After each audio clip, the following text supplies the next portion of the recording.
Hello friends, welcome back to foods of fitness. આજે આપણે બનાવીશું સુરતની પ્રખ્યાત લીંબુ મરી સેવ. તો સુરતના ફરસાણવાળાની દુકાન જેવી લીંબુ મરી સેવ આજે આપણે એકદમ પરફેક્ટ માપ સાથે ઘરે બનાવીશું. આ સેવ ઘરે બનાવવી ખૂબ જ આસાન છે અને આ સેવ ટેસ્ટમાં ખૂબ જ સરસ બને છે. સેવ બનાવતા સમયે સેવમાં બિલકુલ તેલ ના રહે અને એકદમ ક્રિસ્પી બને એની ખાસ ટીપ હું તમને આ વિડીયોમાં જણાવીશ. અહીંયા તમે જો એકદમ ક્રિસ્પી એવી આપણી સેવ તૈયાર થઈ છે. આ રીતે ભૂકો કરીને બતાવું તો તમે જો બિલકુલ સેવમાં તેલ નથી. આ સેવ તમે એકવાર બનાવી અને 8 થી 10 દિવસ સુધી સ્ટોર પણ કરી શકો છો. તો ચાલો રેસિપીને શરૂ કરીએ. રેસિપી ગમે તો વિડીયોને લાઇક અને શેર કરવાનું બિલકુલ ના ભૂલતા. તો હવે સૌથી પહેલાં સુરતની પ્રખ્યાત લીંબુ મરી સેવ બનાવવા માટે અહીંયા મેં 1 ટેબલ સ્પૂન સફેદ મરી લીધા છે. આ રીતના સફેદ મરી તમને કરિયાણાવાળાની કે પછી ગાંધીની દુકાને એકદમ ઇઝીલી મળી જાય છે. જો તમને આવા સફેદ મરી ના મળે તો આપણે જે ઘરમાં રેગ્યુલર કાળા મરી વાપરતા હોઈએ એ પણ તમે લઈ શકો છો. જો તમે સફેદ મરી લેશો તો સેવનો કલર ખૂબ જ સરસ આવશે.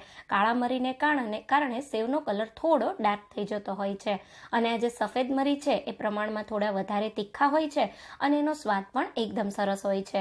એટલે હું અહીંયા સફેદ મરી વાપરું છું. સુરતી સેવમાં પણ સફેદ મરીનો જ ઉપયોગ થાય છે. અહીંયા તમે જો 1 ટેબલ સ્પૂન મરીનો મેં એકદમ સારી રીતે ભૂકો કરી લીધો છે. હવે આપણે આજે સેવ બનાવીએ છીએ ને એને એકદમ ઝીણી બનાવવાની છે.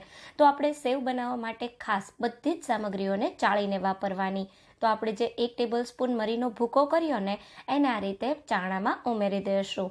એની સાથે આપણે સ્વાદ પ્રમાણે મીઠું, તો 1 ટીસ્પૂન જેટલું હું અહીંયા મીઠું વાપરી રહી છું. હવે આપણે સેવને ચટપટો સ્વાદ આપવા માટે 1 ટેબલ સ્પૂન ચાટ મસાલો ઉમેરી દઈશું. ચાટ મસાલો અને મીઠું બંને ઉમેરીએ છીએ એટલે તમારે સ્વાદ પ્રમાણે ઉમેરવાનું. સાથે બજાર જેવી સેવનો કલર દેવા માટે 1/4 ટીસ્પૂન જેટલો મેં લીલો ફૂડ કલર ઉમેર્યો અને હવે આપણામાં 2 કપ ચણાનો લોટ ઉમેરી દઈશું. તો અહીંયા તમારે ગ્રીન ફૂડ કલર ના ઉમેરવો હોય તો તમે પાલકની પ્યોરી તૈયાર કરી અને એ રીતે પણ પાલકની પ્યોરીથી લોટ બાંધી શકો છો. હવે અહીંયા તમે જોઈ શકો છો મેં બધી વસ્તુને સારી રીતે ચાળી લીધી. લીંબુ મરી સેવ બનાવવા માટે 3 ટેબલ સ્પૂન આપણે લીંબુનો રસ લેશું.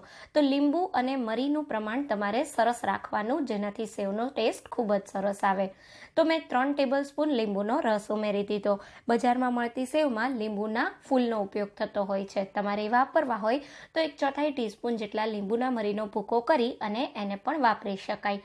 1 ટેબલ સ્પૂન અહીંયા મેં ગરમ તેલનું મોણ ઉમેર્યું છે. મોણ અહીંયા તમારે ગરમ તેલનું લેવાનું જેથી તમારી જે સેવ છે એ એકદમ સરસ ક્રિસ્પી બને અને એમાં બિલકુલ તેલ નહીં રહે. હવે આપણે એમાં લીંબુનો રસ અને તેલ બધું ઉમેર્યું છે એટલે ચમચીથી આપણે જરૂરિયાત પ્રમાણે પાણી ઉમેરતા જશું. મેં 2 ટેબલ સ્પૂન જેટલું પાણી ઉમેર્યું અને આ રીતે થોડું આપણે પહેલાં મિક્સ કરી લેશું.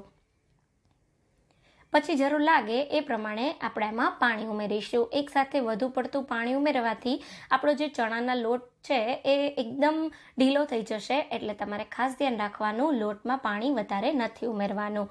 તો થોડું થોડું કરી લગભગ 4 ટેબલ સ્પૂન જેટલું પાણી ઉમેરી આ રીતે મેં એકદમ સોફ્ટ એવો સેવનો લોટ બાંધીને તૈયાર કરી દીધો. આપણે આ સેવને ઝીણી બનાવીએ છીએ તો લોટ તમારે આ રીતનો થોડો ઢીલો જ રાખવાનો.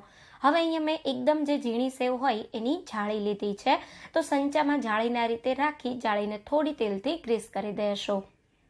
તો એકદમ સરસ આપણી સેવની જાળી ગ્રીસ થઈ જાય પછી આ રીતે સંચાને ફિટ કરી દઈએ અને અંદરની બાજુ પણ આપણે થોડું એવું તેલ લગાવી દઈશું. તો અહીંયા તમે જે તેલ લગાવો એ પણ જો તમે હલકું ગરમ વાપરો તો લોટ સાઈડમાં બિલકુલ નથી ચોંટતો. હવે આ રીતે ચમચા કે સ્પેચ્યુલાથી જે આપણે લોટ તૈયાર કર્યો એ સેવનો બધો લોટ સંચામાં ભરી દઈશું. તો તમે જોઈ શકો છો મેં સારી રીતે બધો લોટ ભરી દીધો છે. હવે મશીન બંધ કરતાં પહેલાં આ રીતે આપણે ઉપરની સાઈડ થોડું તેલ લગાવી અને આ રીતે મશીનને બંધ કરી દઈશું. અને હવે આપણે સેવને તૈયાર કરવા માટે ગરમ તેલ કરવા રાખી દઈશું. તો અહીંયા આપણે મીડિયમ એવું તેલ ગરમ રાખવાનું છે. ખાસ સેવ બનાવવા માટે તમારે તેલ મીડિયમ ગરમ રાખવાનું અને એમાંય જ્યારે તમે ઝીણી સેવ બનાવતા હોય ત્યારે મીડિયમ ગરમ તેલમાં આ રીતે તમારે મીડિયમ ગેસની ફ્લેમ પર સેવને પાડતા જવાનું. ઉપરથી સંચાને ઘડિયાળની દિશામાં ફેરવતા આ રીતે સેન્ટરમાં આવી સંચાને થોડો ઉપરથી ઊંધો ફેરવવાનો એટલે સેવ એકદમ સરસ પડી જશે. તો તમે જો આ સેવ એકદમ ફટાફટ તૈયાર થઈ જાય છે. 10 જ સેકન્ડ મેં સેવને એક બાજુ થવા દીધી, પછી આ રીતે મેં એની સાઈડને ચેન્જ કરી દીધી. સાઈડ ચેન્જ કર્યા પછી બીજી બાજુ પણ 5-7 સેકન્ડ થાય એટલે સેવને કાઢી લેવાની. આ રીતે એક સેવ તોડીને બતાવું તો તમે જો એકદમ ક્રિસ્પી તૈયાર થઈ ગઈ છે. તો બસ આ સેવને જો વધુ રાખશો તો એનો કલર ડાર્ક થઈ જશે, એટલે આ રીતે તરત જ આપણે સેવને કાઢી લેશું અને એ જ રીતે આપણે બીજી સેવને પણ બનાવી લેશું.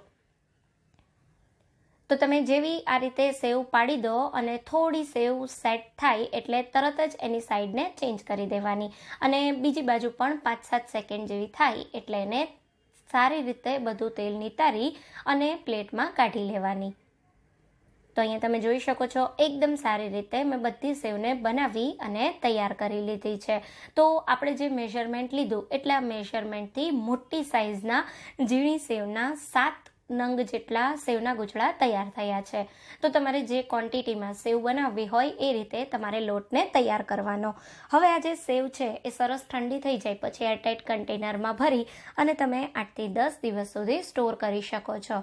મરીનો તીખો સ્વાદ, ચાટ મસાલાનો ચટપટો સ્વાદ અને લીંબુનો ખાટો સ્વાદ આ સેવને બહુ જ ટેસ્ટી બનાવે છે. તો જો તમે ક્યારેય આવી સુરતી મરીની સેવ, લીંબુ મરી સેવ ન બનાવી હોય તો આ રેસીપીને જરૂર ટ્રાય કરજો.